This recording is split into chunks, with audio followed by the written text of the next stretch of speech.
Karena kasus penganiayaan yang diduga dilakukan oleh anak mantan pejabat pajak baru-baru ini, ada beberapa isu atau beberapa hal yang kemudian mencuat dan menjadi sorotan publik.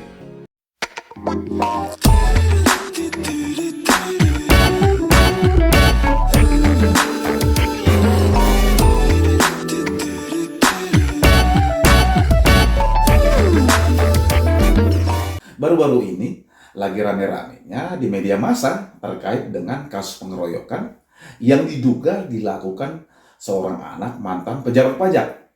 Berdasarkan pemberitaan di media massa atau media sosial, kasus penganiayaan itu telah menyebabkan si korban pengeroyokan sampai sekarang belum sadar di rumah sakit. Kasus ini tidak hanya menarik si anak mantan pejabat pajak, tetapi juga temannya, dan terhadap mereka berdua sudah dilakukan penahanan oleh pihak kepolisian. Bahkan terakhir, pacarnya yang masih berusia atau berumur 15 tahun, berdasarkan hasil gelar perkara oleh pihak kepolisian, diduga terlibat dalam kasus penganiayaan itu.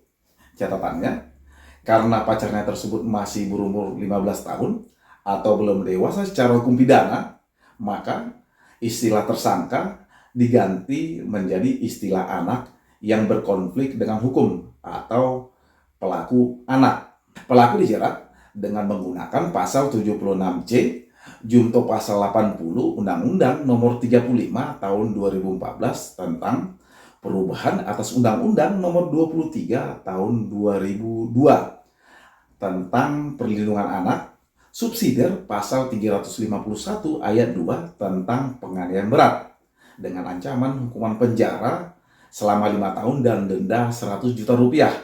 Ada beberapa isu yang menjadi sorotan publik sejak kasus ini mencuat. Pertama, bapaknya si anak sampai mengundurkan diri dari Direktorat Jenderal Pajak atau kantor pajak.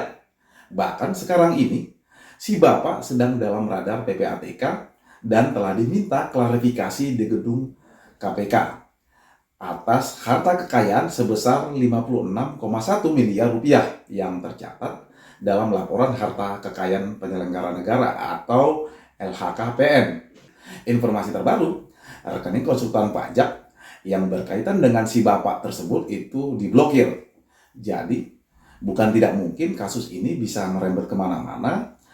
Artinya, apabila ada dugaan pidana, misalnya ada dugaan bahwa uang tersebut atau harta yang diperoleh oleh si bapak itu berasal dari dugaan tindak pidana, bukan tidak mungkin KPK bergerak dan kasus ini kemudian menarik keluarga lain, katakanlah si ibu, si kakak, dan keluarga lainnya, apabila misalnya ada dugaan bahwa uang hasil tindak pidana si bapak kemudian dinikmati oleh anggota keluarga yang lain. Kedua, menurut keterangan kepolisian, plat nomor mobil Jeep Rubicon yang digunakan si anak pada saat kejadian tidak sesuai dengan peruntukan yang sebenarnya atau diduga plat palsu atau plat bodong.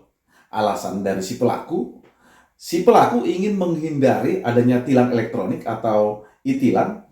Lalu yang menjadi pertanyaan, apakah ada sanksi hukum apabila si anak kemudian menggunakan plat palsu atau plat bodong? Jawabannya tentu saja ada. Berdasarkan pasal 39 ayat 5, aturan mengenai tanda nomor kendaraan bermotor atau TNKB, Peraturan Kepala Kepolisian Republik Indonesia Nomor 5 tahun 2012 tentang registrasi dan identifikasi kendaraan bermotor atau Perkapolri, Nomor 5 tahun 2012 tentang tanda nomor kendaraan bermotor yang tidak digunakan atau yang tidak dikeluarkan oleh pihak yang berwajib, dalam hal ini Korlantas Polri, maka dinyatakan tidak sah dan tidak berlaku secara resmi.